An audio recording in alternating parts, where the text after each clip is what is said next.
goxoan, bidea doinuak daramatza.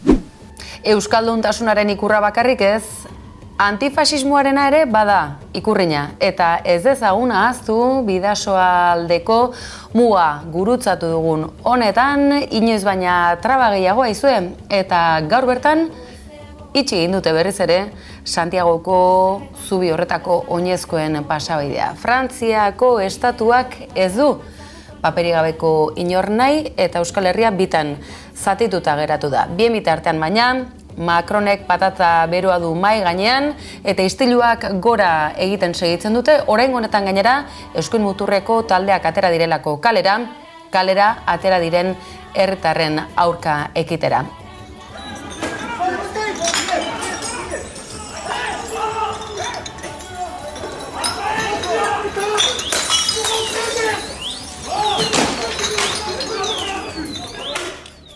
Eta argi, Hego Euskal Herrian ez dugulako eta urrunago dagoen egoera. Desokupa gogoan duzue? Hauteskunde kanpainara atera berri dira.